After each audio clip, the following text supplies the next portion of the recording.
لله رب العالمين والعاقبة للمتقين والصلاة والسلام على سيد الأنبياء وأشرف المرسلين محمد وعلى آله وأصحابه أجمعين. أما بعد فأعوذ بالله من الشيطان الرجيم. بسم الله الرحمن الرحيم. عدة الشهور عند الله 12 شهرا في كتاب الله يوم خلق السماوات والأرض منها 4 حرم ذلك الدين القيم فلا تظلموا فيهن أنفسكم صدق الله العظيم. بزرگان محترم، حق تبارک و تعالیٰ سے دعا کرتے ہیں کہ اللہ تعالیٰ کچھ میرے اور آپ کے کام کی باتیں کہلوا دے. کہی سنی باتوں پر اللہ رب العزت ہم تمام کو عمل کی توفیق نصیب فرمائے. اللہ رب العزت کا ہم شکر بھی ادا کرتے ہیں کہ اللہ رب العزت نے اس سفر میں آپ سے ملاقات نصیب فرمائی. قرآن کریم کی ایک آیت پاک تلاوت کی. عدت الشہور عند اللہ 12 شہرا فی کتاب اللہ. Islamic calendar date and day اس کے متعلق اس میں بیان کیا گیا ہے. ایک کیلنڈر جو ہمارا ہے محرم، صفر، ربیع الاول، ربیع الثانی، یہ ویسے ہی بنا دیا نہیں گیا ہے، بلکہ اس کی ایک تاریخ ہے، ہسٹری ہے اور اتہاس ہے.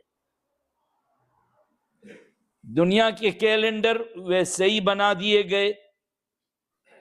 ہاں، اسلامک مہینوں کے نام حضور پاک صلی اللہ تعالی علیہ وسلم کے زمانے میں بھی موجود ہیں اور آپ سے پہلے بھی موجود تھے.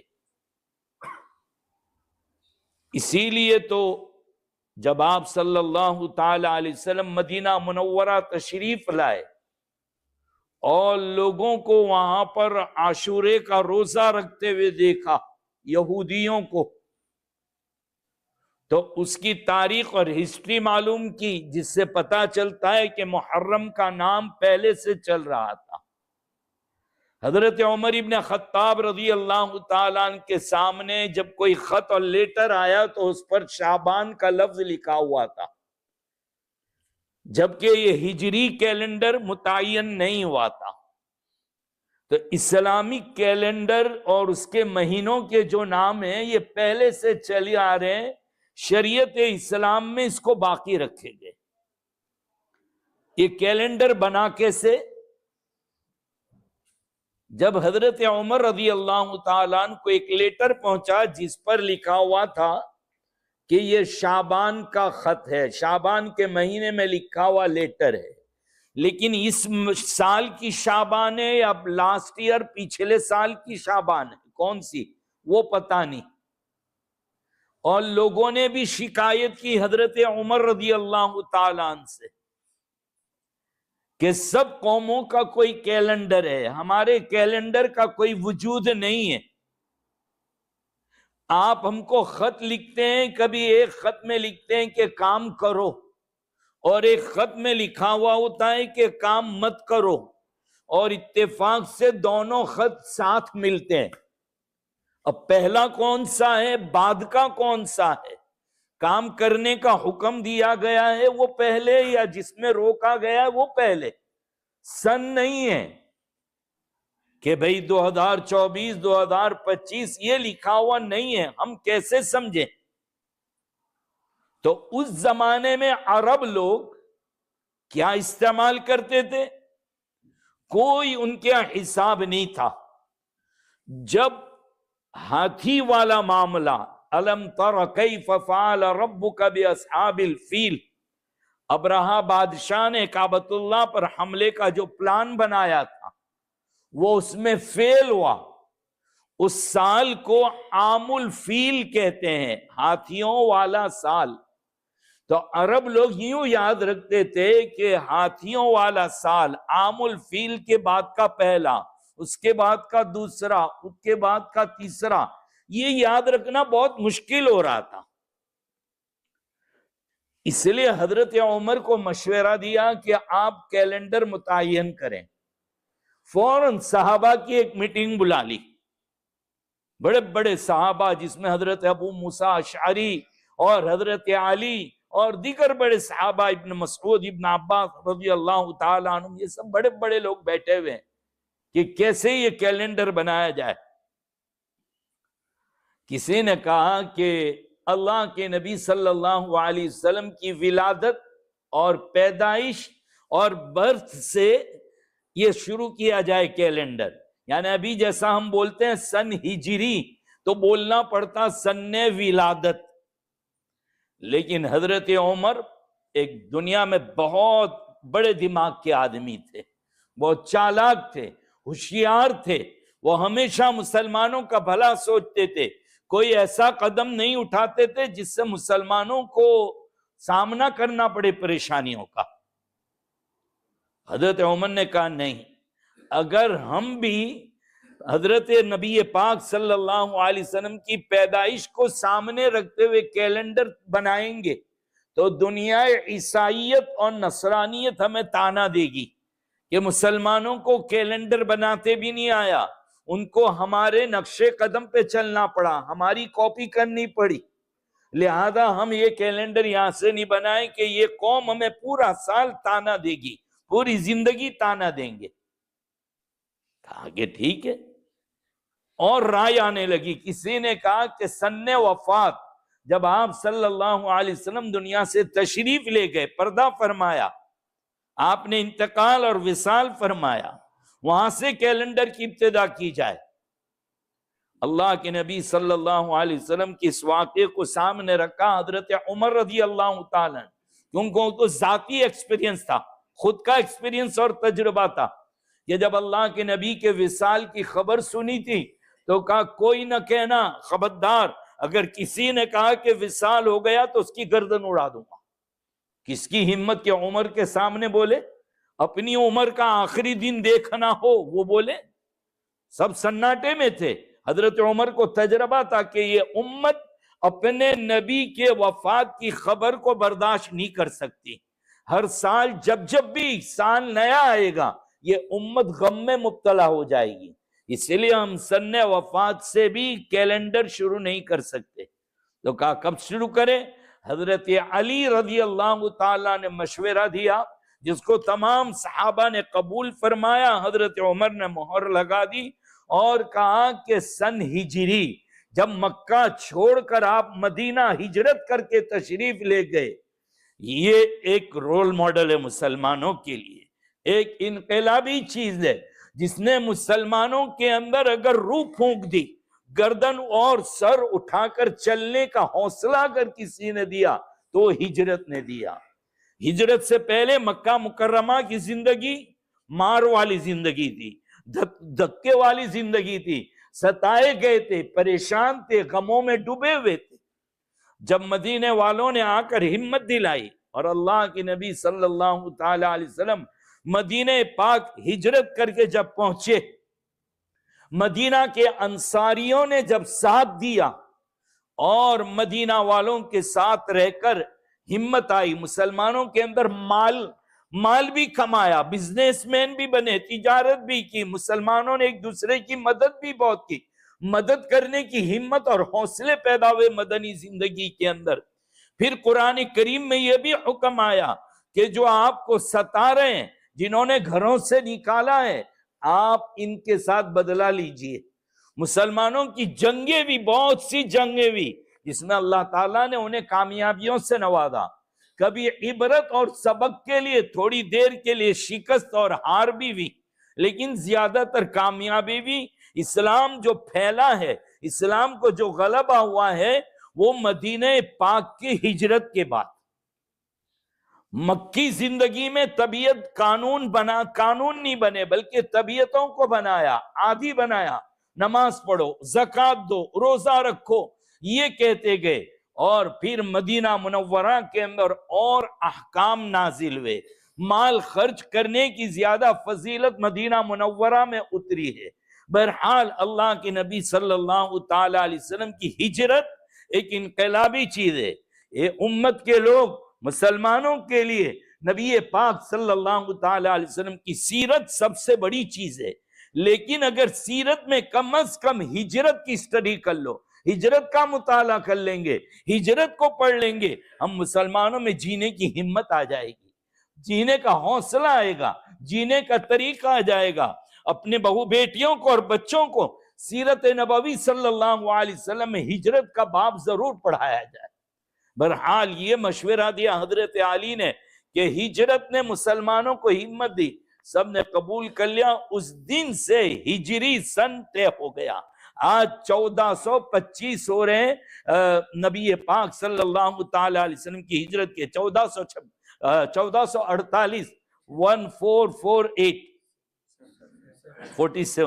ہاں 1447 سال ہو رہے ہجرت کو اللہ کے نبی صلی اللہ تعالی علیہ وسلم کی۔ یہ سال شروع، یہ سال چل رہا ہے۔ بہرحال مہینہ کون سا پہلے رکھے؟ ابھی محرم ہے۔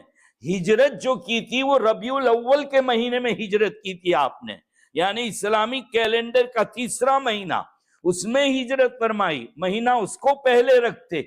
لیکن علماء نے لکھا ہے کہ ہجرت کا حکم جو ہے وہ محرم کے مہینے میں آ گیا تھا، اگرچہ آپ نے ربیع الاول میں ہجرت فرمائی۔ یہ اعتبار سے اسلامی کیلنڈر مقرر ہوا اور اسلامی سال ہجری سن چلا، اور یہ طریقے سے محرم الحرام جو ہے وہ پہلا مہینہ قرار پایا۔ عیسائی کیلنڈر کا نظام سورج کے اوپر چل رہا ہے، ہمارا نظام چاند کے اوپر چل رہا ہے۔ ہماری ساری عبادتیں اللہ تعالیٰ نے چاند میں چھپائے رکھی ہے، گویا 15 شعبان۔ یہ اور بات ہے کہ ہم لوگ بیوقوف بنے ہوئے ہیں اور ہم یہ پوچھتے ہیں کہ رمضان کب آئے گی، مولانا شب برات کب ہے، ہم لوگ یہ پوچھتے ہیں۔ ارے یہ پوچھنے کی کوئی چیز نہیں ہے۔ 14 شعبان ختم ہوئی اور 15ویں رات شام شروع ہوگی تو وہ بڑی رات ہے شب برات۔ شعبان کا مہینہ ختم ہوا تو رمضان کا مہینہ شروع ہو جائے گا۔ نہیں، وہ جنوری اور فیبروری کی کون سی تاریخ ہوگی؟ یعنی انگریزی کیلنڈر سے اتنے غلام اور دبے بنے ہوئے ہیں کہ ہم ہمارے اسلامی ڈیٹ اور اسلامی ڈے اور ڈیز کو، چاند کی تاریخ کو اس کیلنڈر کے اندر ڈھونڈتے ہیں۔ پوچھو بقرعید کب آئے گی، عاشورہ کب آئے گا؟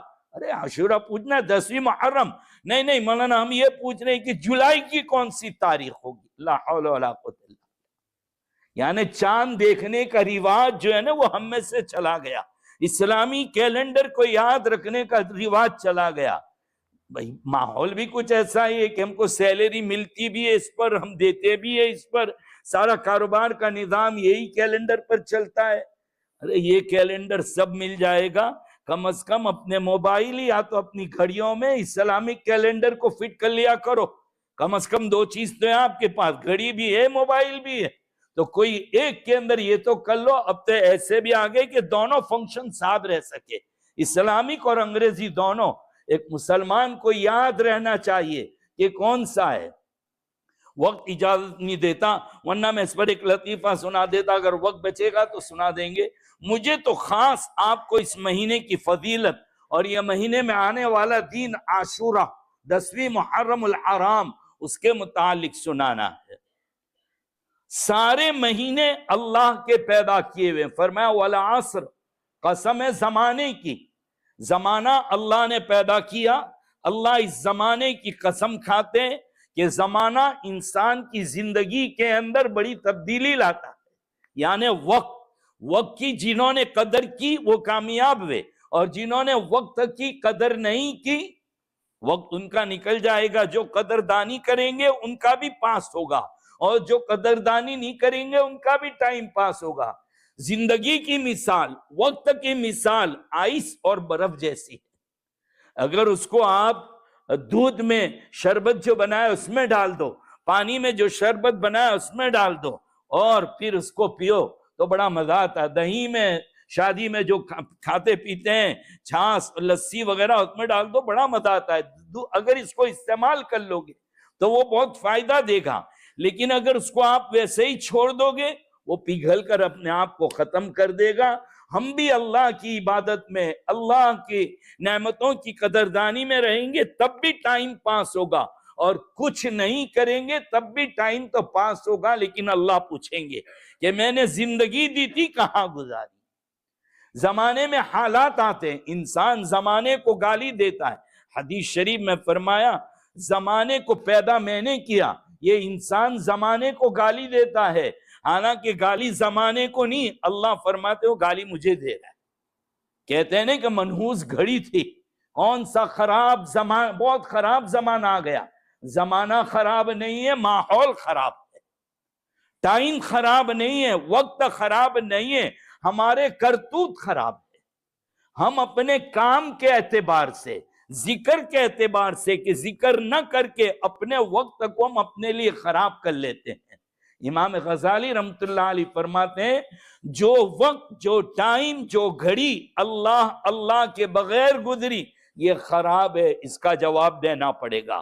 اللہ کہیں گے میں نے سانس دی تھی، میں نے زبان دی تھی، کہاں وقت گزارا تھا؟ فرصت سے بیٹھے اس وقت بھی تو اللہ کی یاد کر سکتے تھے، ڈرائیونگ کرتے تھے تب بھی تو تم اللہ کی یاد کرتے تھے، تم دوستوں میں اور ادھر ادھر اپنا وقت گزار دیتے، میرے قرآن کی تلاوت کرتے، تم غیبتوں میں اپنا ٹائم پاس کر دیتے، تم یہ بھی تو کر سکتے تھے۔ بہرحال اللہ تعالیٰ نے زمانے کی قسم کھائی، سارے زمانے اور سارے مہینے، ویک ڈیز اور منتھ ڈیز سب کو اللہ نے پیدا کیا، لیکن جیسے کچھ دینوں کو کچھ پر فضیلت حاصل ہے ایسے ہی کی یہ بھی ہے۔ رمضان کے جو روزے فرض ہوئے اس سے پہلے عاشورہ 10ویں محرم الحرام، عاشورہ عربی لفظ ہے جس کے معنی 10واں دن، اللہ تعالیٰ نے اس کو بڑی فضیلت عطا فرمائی۔ یہ پہلے اس میں روزہ فرض تھا، پھر رمضان کے روزے فرض ہوئے تو آقا نے فرمایا کہ اب رمضان کے روزے فرض ہو گئے، جس کو عاشورے کا رکھنا ہو وہ رکھے۔ جب نبی پاک صلی اللہ تعالی علیہ وسلم مدینہ پاک تشریف لائے تو دیکھا کہ یہودی لوگ روزے رکھنے، جشن منا رہے ہیں۔ کہا بھئی کون ہیں یہ لوگ، کیا کر رہے ہیں؟ تو کہا کہ یہودی لوگ ہیں، اور حضرت موسیٰ علیہ السلام کو فرعون سے اللہ تعالیٰ نے نجات دی تھی، اس لیے یہ لوگ خوشی مناتے ہیں۔ اللہ کے نبی نے فرمایا موسیٰ تو میرے بھائی ہیں، میں ان کا زیادہ حقدار ہوں ان سے، آئندہ سال میں زندہ رہا، الفاظ تھے آئندہ سال میں زندہ رہا تو میں 2 روزے رکھوں گا، ایک آگے یا تو ایک پیچھے ملا لوں گا، لیکن جب آئندہ سال آیا اس سے پہلے آپ کا وصال ہو گیا، لیکن آپ نے جس چیز کا ارادہ فرما لیا وہ بھی سنت ہے، وہ بھی سنت ہے، نبی کا ارادہ کرنا یہ بھی حدیث ہے۔ بہرحال اسی کی روشنی میں علماء نے کہا 10ویں محرم کو روزہ رکھنا ہے، لیکن ایک دن پہلے رکھ لو، ایک ساتھ میں آگے ملا لو 9-10، یا تو بعد میں ملا لو، یا تو کوئی 3 رکھ لے تب بھی کوئی حرج نہیں، 9-10-11 یا 9-10۔ اور اگر کوئی کمزور آدمی ہے صرف ایک ہی رکھا تو بس یہ ہے کہ وہ بھی چل جائے گا، لیکن ہائی کوالٹی جیسے ہم سب چیز میں تلاش کرتے ہیں تو یہاں پر بھی ہونا چاہیے کہ عاشورے کے 2 رکھ لیں، لیکن اگر ایک بھی رکھا تو سنت ادا ہو جائے گی۔ فضیلت کیا ہے؟ کہا کہ پچھلے 1 سال کے گناہ معاف ہو جائیں گے، لیکن یہ گناہ چھوٹے چھوٹے گناہ، بڑے گناہ اس کے لیے تو توبہ کرنی پڑے گی۔ بعض لوگ بیان کرتے ہیں کہ 60 سال کے گناہ معاف ہو جائیں گے، نہیں، یہ غلط حدیث ہے، یہ موضوع روایت ہے، اس کی کوئی اصل نہیں ہے۔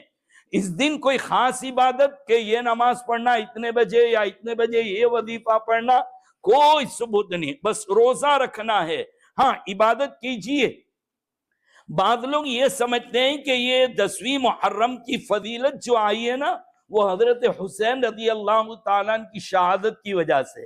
اللہ کے بندو سمجھ کے چلیے کہ حضرت امام حسین کی جب شہادت ہوئی ہے اس سے پہلے تو اسلام مکمل ہو چکا تھا، شریعت بن چکی تھی، کیونکہ وہ سن 60 ہجری میں حضرت حسین کی جو شہادت ہو رہی ہے، یہ نہیں ہوا کہ حسین کی شہادت کے بعد شریعت مکمل ہوئی، شریعت تو پہلے مکمل ہو گئی، بعد میں حضرت حسین کا معاملہ پیش آیا تو حضرت حسین نصیب دار ہیں کہ ان کو اتنا مبارک مہینہ ملا۔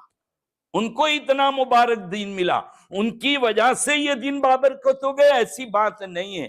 تو یہ عاشورہ ہے، روزہ رکھنا چاہیے۔ اور آخری بات، ایک حدیث ہے، چاہے وہ ضعیف ہے لیکن عمل کر لو گے ثواب ملے گا، کہ من وسع علی عیالی، محرم اور عاشورے کے دن جس نے اپنے اہل و عیال کے کھانے پینے کے خرچ میں وسعت کی، اللہ تعالیٰ پورے سال اس کے رزق میں برکت عطا فرمائیں گے۔ یہ حضرت حسین کے نانا نے فرمایا، لیکن لوگ جہالت اور نادانی کی وجہ سے اس کو ماتم کا مہینہ کہتے ہیں، حالانکہ اسلام میں ماتم کی اجازت نہیں ہے، اسلام میں غم کے ایسے غم منانے کی اجازت نہیں ہے۔ اس لیے فرمایا گیا کہ جناب والا اس دن خوب خرچ کرو، دل کھول کر خرچ کرو۔ ہمارے صورت میں بعض لوگ ایسی جہالت وہ مانتے نہیں ہیں، اور اس دن پتہ نہیں کچھ بھاجی اور روٹی بناتے ہیں، پھر بعد میں آتے ہیں کہ مولانا کوئی تعویذ دے دو، رزق میں کمائی نہیں ہے، برکت میں کمائی میں برکت نہیں ہے۔ ہم کہتے ہیں کم وقت جب اچھا کھانے کے لیے کہا آتا تھا دال کھائی تھی، اب پورے سال کھا لے جا۔ تو یہ دن جو ہے نا 10ویں محرم کا، اپنی اہل و عیال پر خوب دل کھول کر خرچ کرو، اللہ سائر سنتی، پورے سال تمہارے کو اللہ تعالیٰ خوب برکتوں سے نوازیں گے۔ بہرحال کیلنڈر، عاشورہ، روزہ وغیرہ کی فضیلت آگئی، اللہ مجھے اور آپ کو اس پر عمل کی توفیق نصیب فرمائے۔ وآخر دعوانا الحمدللہ۔